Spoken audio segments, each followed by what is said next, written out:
Yo les gars, c'est Soso Chrétien. Il y a 10 minutes, j'ai fait une vidéo pour me présenter, et voilà. Et là, ben, là, je voulais vous lire un peu l'évangile de Jean, selon l'apôtre Jean. Dites-moi dans les commentaires si cette vidéo, vous voulez plus de vidéos comme ça, si je peux faire comme une seule vidéo, je pense pas que je vais tout lire. Et si vous voulez que je fasse la partie 2 et peut-être partie 3 si je n'aurais pas fini. Et voilà. Cela, vous savez où je l'ai pris? Je sais pas si vous connaissez l'église Montmartre. J'y vais souvent là-bas et écouter les réunions le dimanche matin. Et je l'ai pris là-bas. Il m'a coûté, le prix normalement. Non, il n'a pas le prix, mais il m'a coûté 3,95 €. Pas très cher. Et voilà.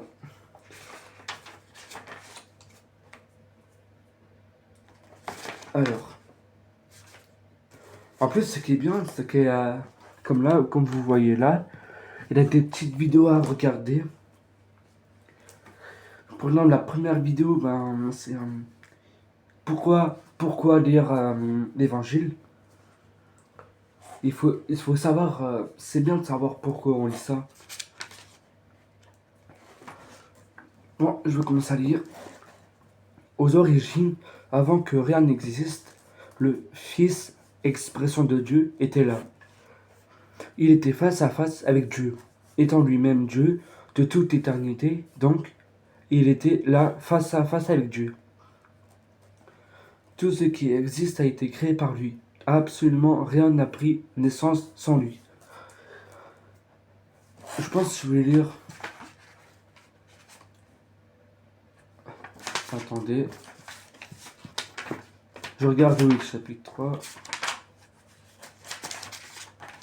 Attendez 2 secondes. Là. En fait, chaque vidéo, chaque épisode. Là, cette vidéo, je vais faire l'épisode 1. Après l'épisode 2. En tout, il a combien d'épisodes? Je vais vous dire ça. 21 épisodes. Bon, j'en étais. Cette vie est la lumière de tout le genre humain.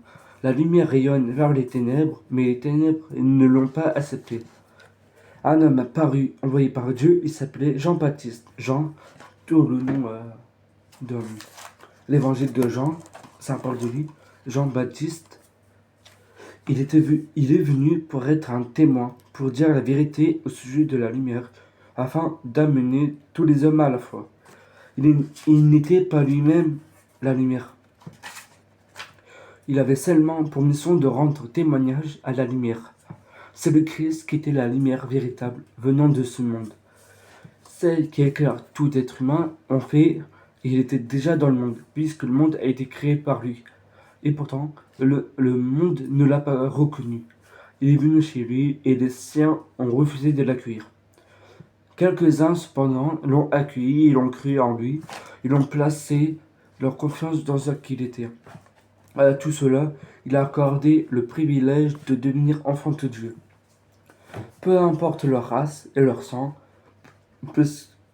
puisque ce n'était pas par une naissance naturelle qu'ils le sont devenus, sous l'impulsion d'un désir instinctif ou par une initiative d'homme.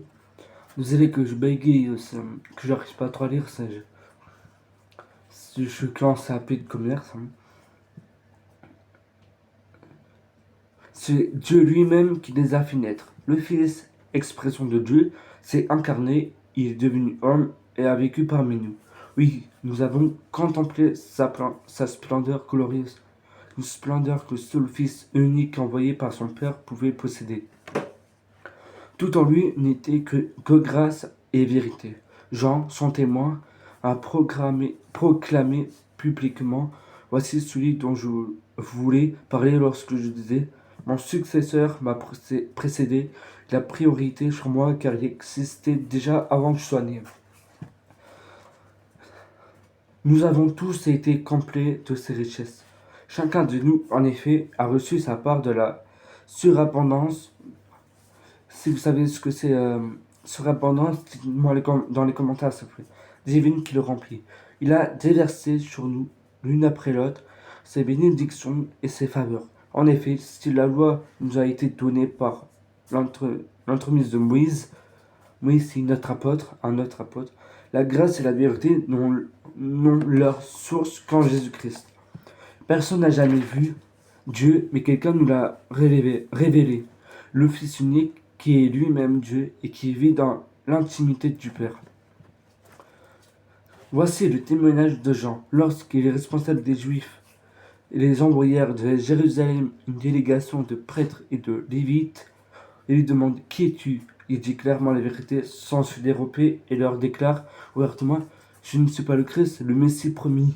Mais alors, continue-t-il, es-tu Élie? Je ne le suis pas. Es-tu le prophète? Non. Mais enfin, ainsi dit-il, qui es-tu donc? Il faut bien que nous rapportions une réponse à ceux qui nous ont envoyés. Qui prétends-tu être? Moi, répondit-il, je suis cette voix dont parle le prophète Ésaïe. Voilà, Ésaïe c'est le prophète. La voix qui appelle dans le désert, préparez le chemin pour le Seigneur, aplanissez-lui la route, faites-lui des sentiers tout droits par lesquels il puisse entrer.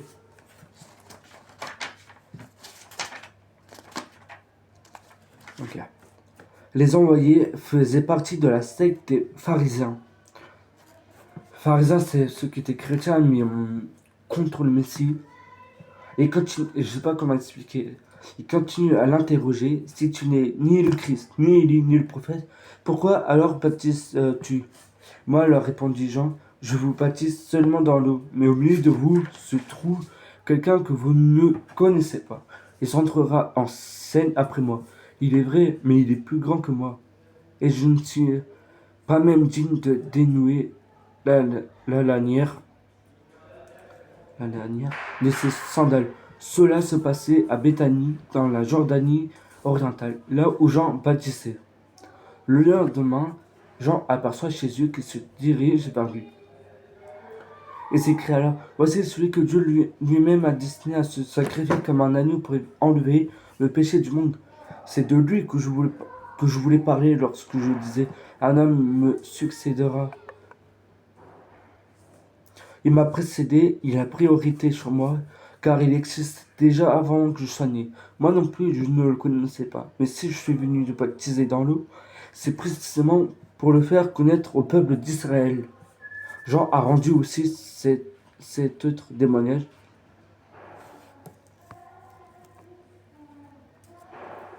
Jean, j'ai vu l'Esprit descendre du ciel. Attendez. J'ai vu l'Esprit descendre du ciel sur la figure d'une colombe et se poser sur lui. Je ne l'ai pas vu reconnu de moi-même. Mais Dieu, qui m'a envoyé baptiser dans l'eau, m'avait dit, tu verras l'Esprit descendre et se poser sur un homme. C'est lui qui baptisera dans le Saint-Esprit. Or, cela, je l'ai vu de mes yeux. Et je l'atteste solennellement, cet homme est le Fils de Dieu. Le lendemain, de nouveau, Jean est là, au même endroit, avec deux de ses disciples. Quand il voit passer Dieu, Jésus, je veux dire, il dit, regardez, voici l'agneau de Dieu. Les deux disciples entendent les paroles prononcées par Jean et se mettent à suivre Jésus. Celui-ci, s'étant retourné, s'aperçoit qu'ils le suivent et leur demande, que désirez-vous, Rabbi, lui disent-ils, c'est-à-dire maître, où habites-tu? Venez, leur répondit-il, et vous le verrez. Il accompagne donc et voit où il habite. Il est à environ 4 heures de l'après-midi. Il passe le reste de la soirée avec lui. André, le frère de Simon-Pierre, est l'un de ses deux disciples qui, sur la déclaration de Jean, se sont mis à suivre Jésus. Il va trouver tout d'abord son frère Simon. Il lui dit, nous avons trouvé le Messie, c'est-à-dire le Christ. Il le conduit auprès de Jésus, celui qui le regarde attentivement, il lui dit, tu es Simon, le fils de Jean. À partir d'aujourd'hui, tu seras appelé César, ce qui veut dire Pierre. Le lendemain, Jésus décide de retourner en Galilée. Il rencontre Philippe et il lui dit, viens avec moi, Philippe. Philippe était originaire de Bethsaïda, la ville natale d'André et de Pierre. Philippe, à son tour, va trouver Nathanaël et lui dit: Nous avons découvert celui dont parlait la loi de Moïse et que les prophètes ont annoncé. C'est Jésus. Attends. Le fils de Joseph de la ville de Nazareth. De Nazareth répondit Nathanaël.